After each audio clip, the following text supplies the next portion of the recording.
live with Carenza and Brandon. Hi. We help future nomads smoothly transition to life on the road as full-time RVers. We're the hosts of the RV to Freedom Facebook group, and we are the creators of Roadmap to Full-Time RVing, the course to help you get on the road. Exactly. So this episode is about myth busting. How many of you heard a bunch of things about full-time RV life and you're just not sure what's really true?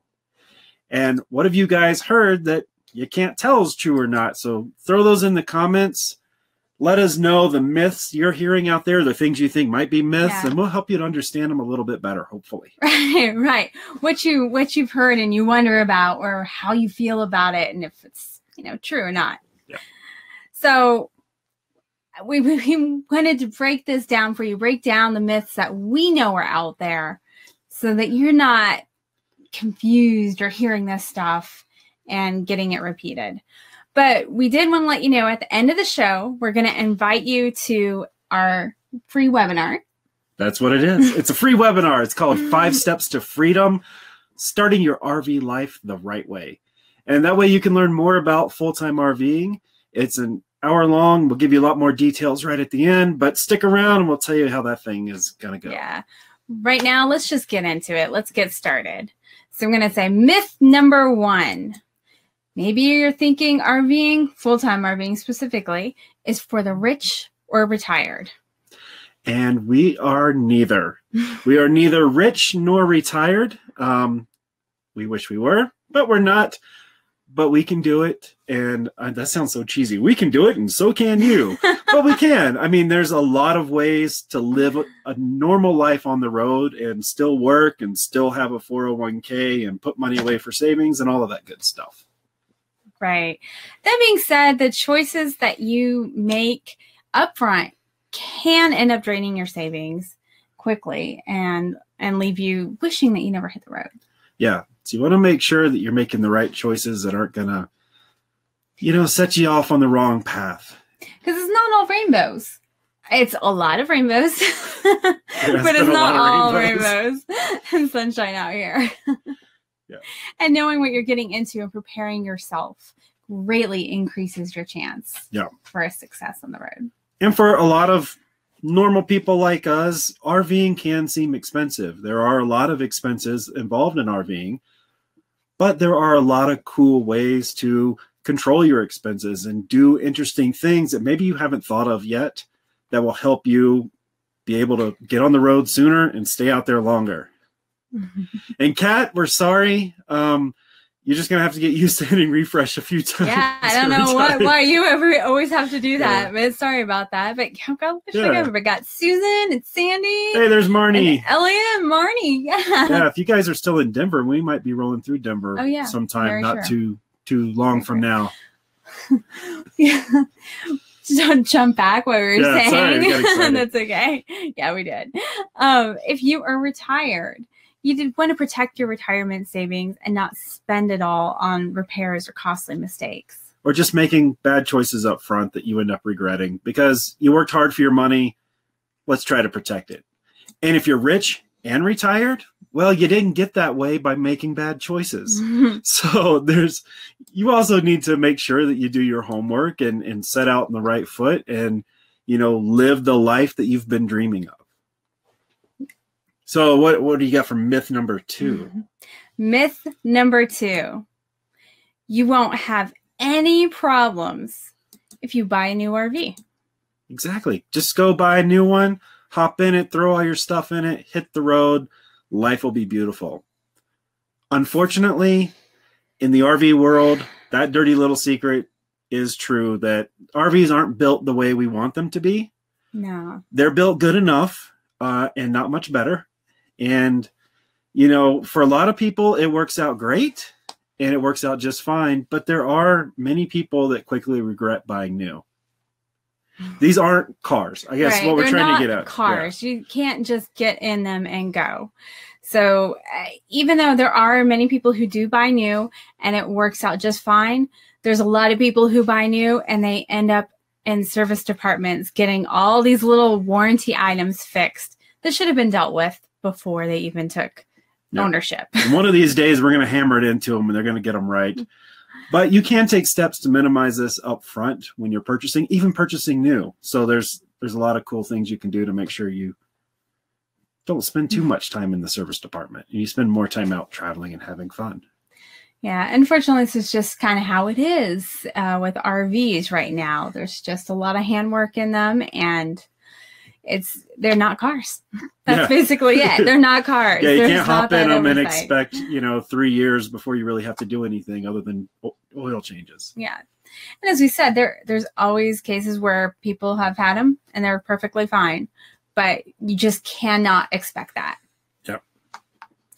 All right, let's hit myth number 3. You need a large diesel motorhome or a very long fifth wheel to full time.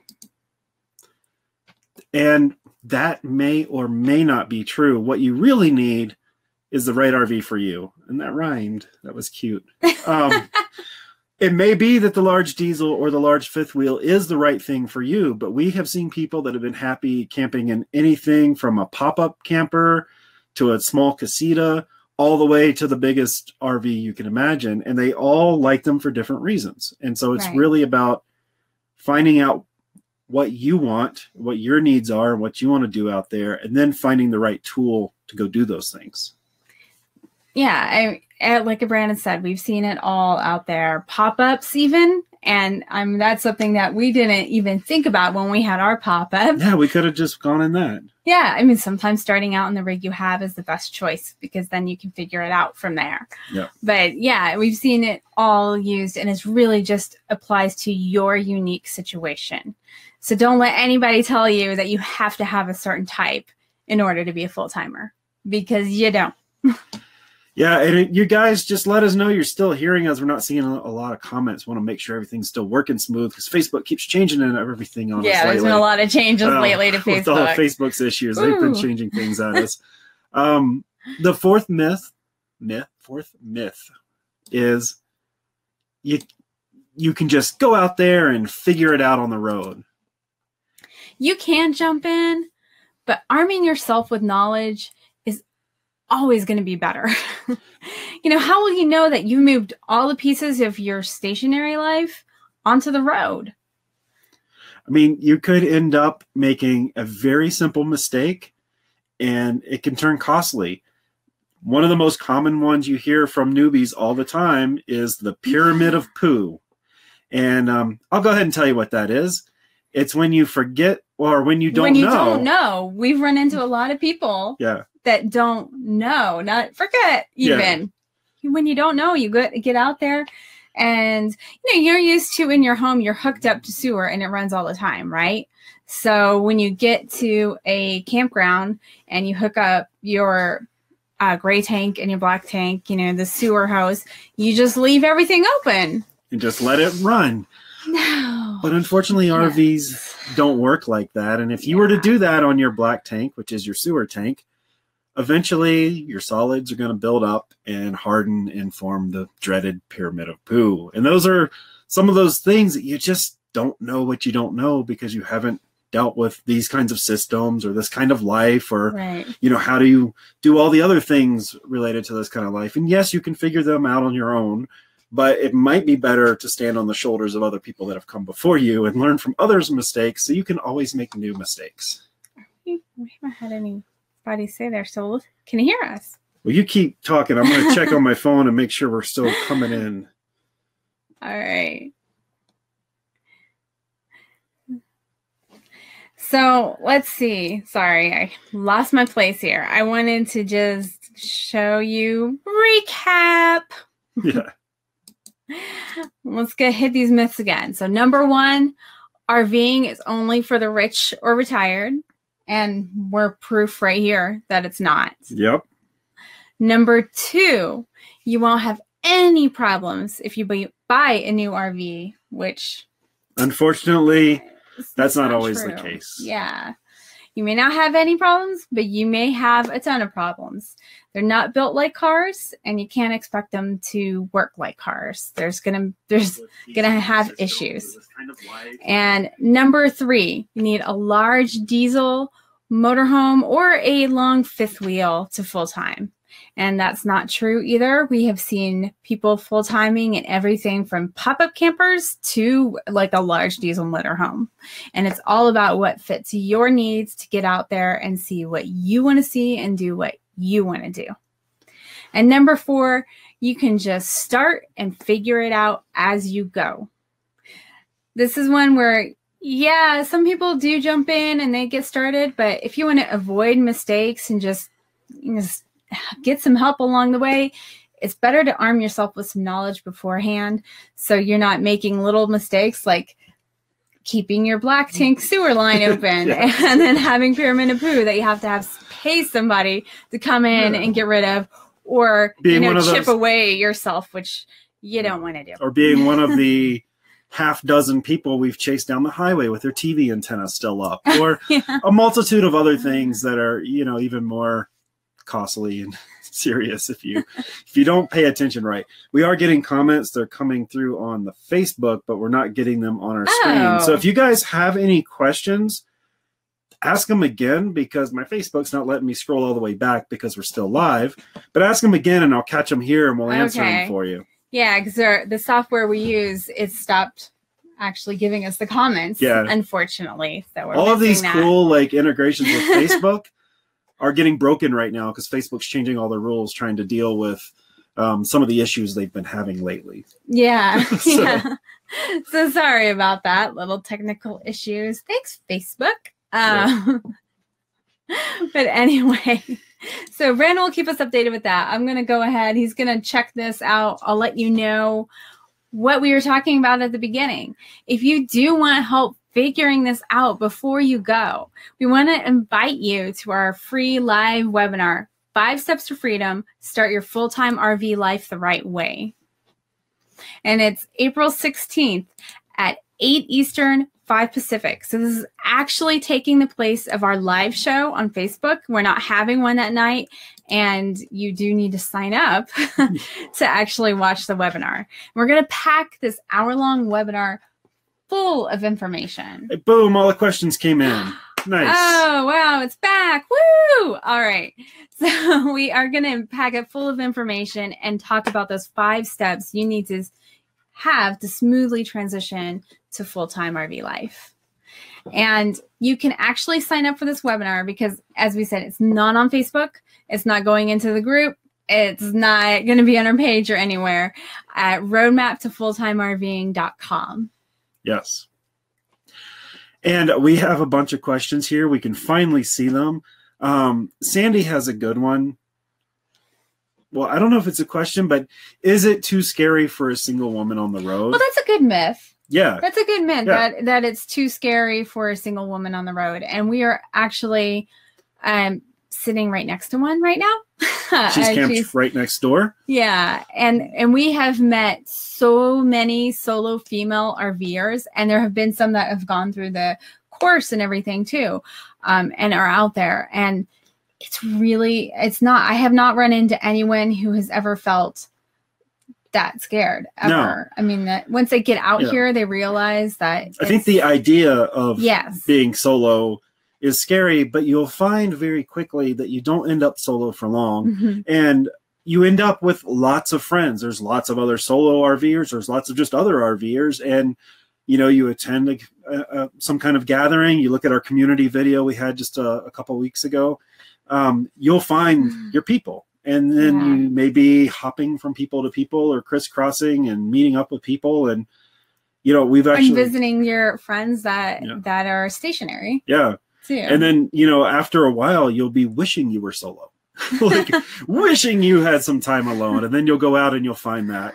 It takes some time to get used to. I mean, I'm a big dude, so I can't really, comment to it too much. But, most people don't mess with me. But, there are tricks and little things that people do as a solo female, to feel a little more confident going out. And there's little things you can do if you want to act like there's someone in the RV with you. Yeah, we were literally just talking about this today. Yeah, we were. We will. But like, you can leave a big dirty pair of men's work boots outside your RV, or a big giant dog food bowl out there. Yeah, and it's totally plausible just to give, make an appearance. But for the most part, campgrounds are fairly safe. They're mostly safe. Yeah. And even out boondocking, there's not people coming out here to mess with you. And the solo females, and we actually know quite a few. There's that we were actually camped with a bunch of them for a while, and we were talking with them, and no one has felt any kind of fear out here. I think one thing that I think could be a benefit to a solo female is maybe you want to look at a motorized RV versus a trailer. Because if you ever did have a situation where you're camped overnight at a Walmart or something and you felt a little weird, you have to get out of the trailer and go get in the truck to leave. But if you have a motorized RV, you could just hop in the driver's seat, start the engine, and drive away without ever going outside. So that's like one small tip. But yeah, I think it's totally fine. We did have a question from Beth about, are trailers not allowed at campgrounds? And they are allowed at campgrounds. Almost all RVs are allowed at campgrounds. There's a few kind of caveats to that. There's some campgrounds, and this is not all.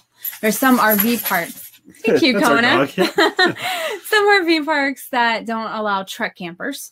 There are a few like that, but I haven't run into that many. The one that I specifically remember was a very high-end resort in Colorado. Yeah. Because it could be very cheapy. Just also to be specific about trailers, most RV parks are expecting you to be a self-contained RV with holding tanks and normal sewer connections and everything.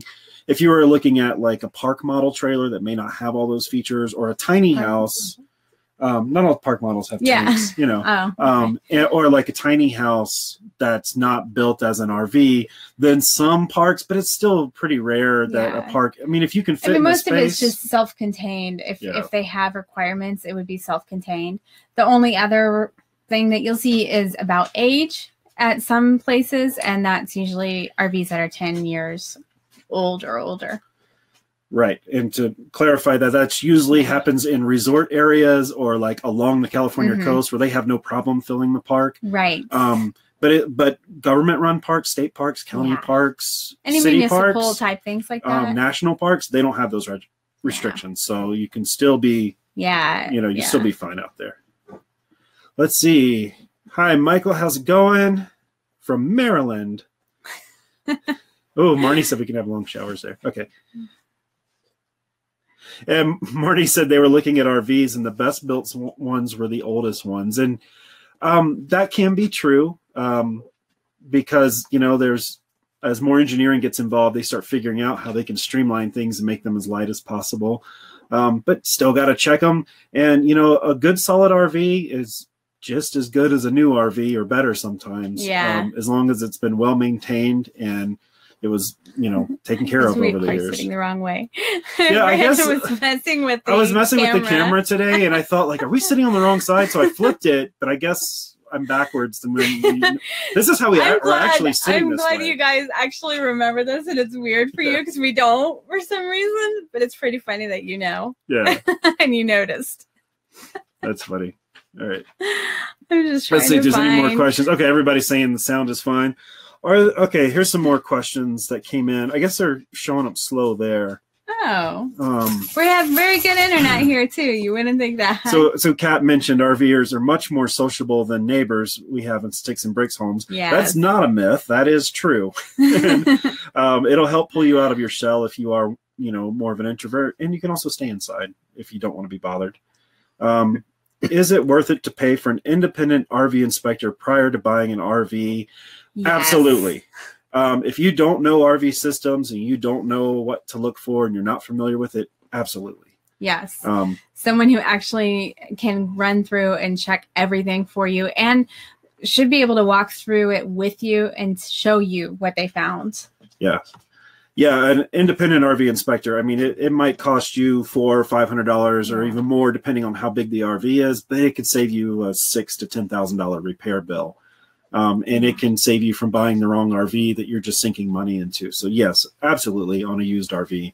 And even on a new RV, independent inspectors don't inspect them as well as often, but you know, doing a good inspection on a new one too, and making sure everything's dealt with before you leave the lot is a real big deal.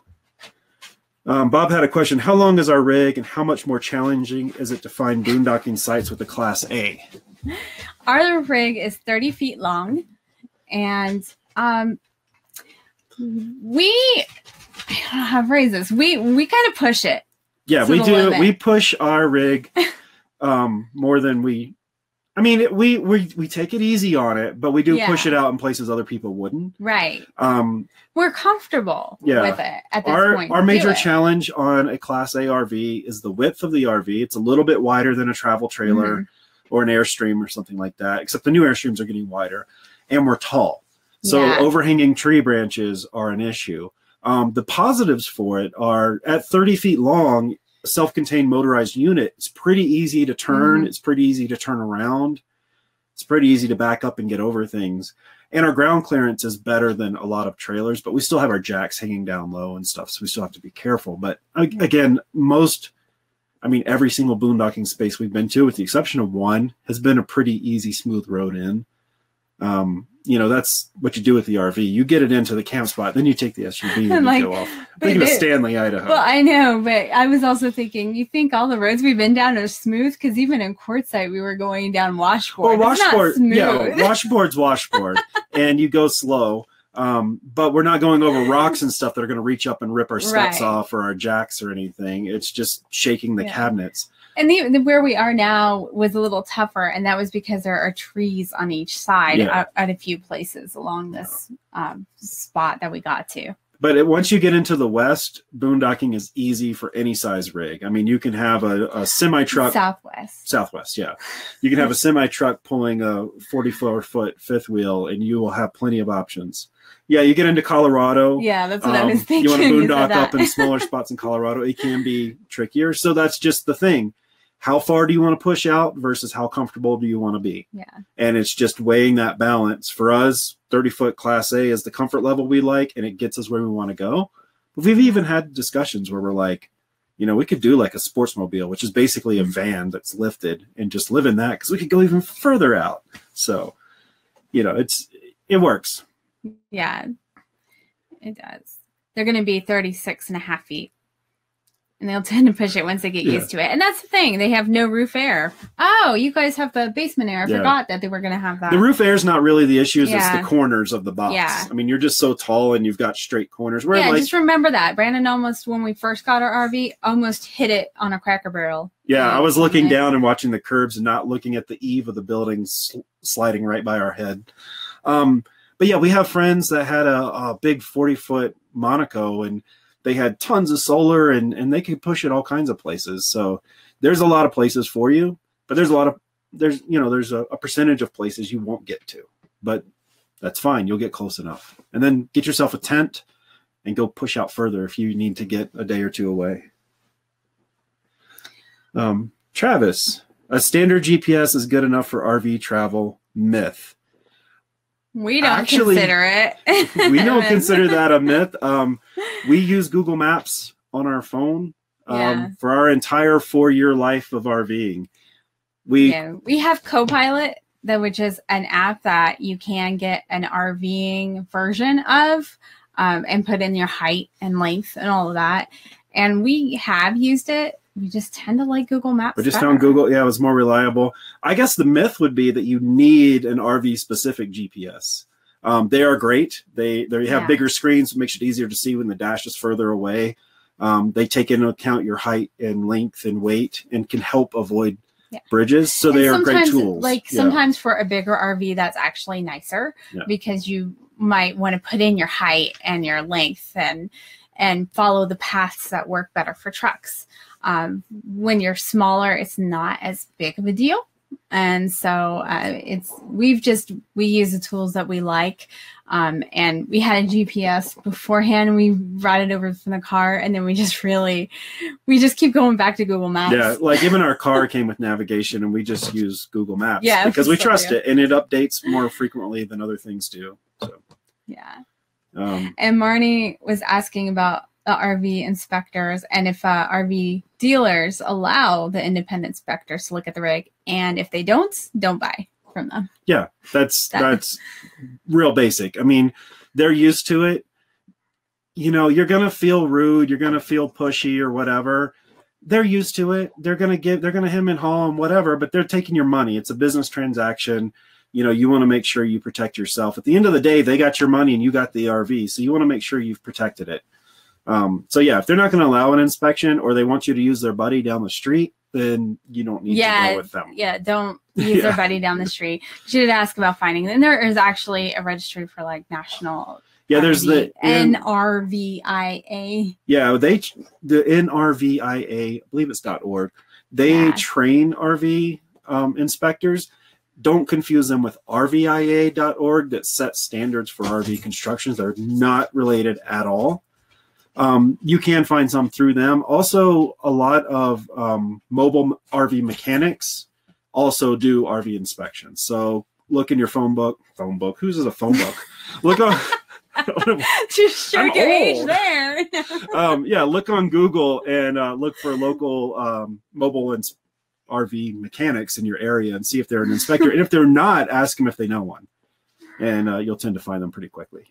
Jim was just saying that even RV GPSs can lead you astray. And yes, like all the GPS, Copilot led us down a private road once in order just to go into through like a gated community, like with the motorhome. Like, yeah, it's actually kind of nice to double check against something else because you're like, these two things don't match. Yeah. Or always check your routes beforehand. Yeah.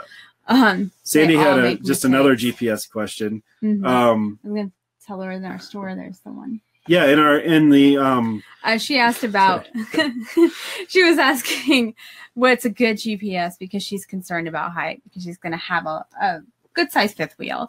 And actually if you go to rv2freedom.com/store or just go to RV Freedom and click store, there is a GPS on there. That's the one we like the best. It's a Garmin GPS standalone unit. I mean, Garmin's trusted forever for GPS. We use a Garmin for our off-roading trips. And when I have my motorcycle, that's what we use. So they make a nice one for RVers that takes into account heights and weights. And you can look at some of the features, but it'll even like warn you which lane you need to think about being in sometime in the future so you can make that exit, which is great in a motorhome or a big fifth wheel because, you know, it might take you time to work your way over because there's so many cars and you need a big gap to fit in. So that's a great one. Rand McNally also makes an RV GPS, which people seem to be really happy with as well. Yes, they do, especially the trucker version. Yes. And sorry, Marnie's just making fun of you. She's going to pull out her yellow pages and dial that phone right away, the home phone. And Elliot said he's been finding that selection process is difficult as he filters through the variety available. And it's very true because there are very many different types of RVs out there. Yep. Actually, Elliot, you might want to join us. We're doing a webinar for escapers next Wednesday, and escapees and escapers. I think it's on both pages. And it's about choosing an RV that's right for you. And we can actually even link to one we did earlier in December. So yeah, I'm see if I can grab the link for it here. If not, we'll drop it in the comments after we get off of here. But that can help you kind of narrow down what you need to think about with that. Because there's so many different types and you've really got to think about you with that decision and not just everybody else, they say. Yeah. And sometimes if you don't know what you like or you don't know how it's going to be, you know, start cheap. People think, and we did the same thing. It's like, oh, I'm paying this much a month for my apartment. I'll just pay that much a month for my RV. You don't need to do that. Like your apartment was expensive because of where it was or whatever, but you know, start cheap, get out there. You may find that cheap thing is perfectly fine for you. And if not, it's not such a big deal to get out of it and go to something else later. I think it's on I don't see it on the website there to sign up, but it's on their Facebook page and under events because it's having us as a co-host of the event, so you can find it there. Yeah. All right, I'm going to put you on the spot because Robert is putting us on the spot. What is the most challenging aspect for full-time RVing? Go. We decided the other day we were talking about it changes all the time. Yeah. Sometimes it's just figuring out where to go. and it sounds like such a first world problem. Oh, I can't decide where in the country I want to go. Oh no. But that's a challenge. I have times when the impermanence of full timing is a challenge because I have bigger projects that I want to do, and I don't want to do them in a campground. That's and, what we were talking about. you know, I don't want to like That's do a what lot you of said. woodworking in a campground, but then I don't want to do it boondocking because I'm too far away from, you know, utilities or a Home Depot or something.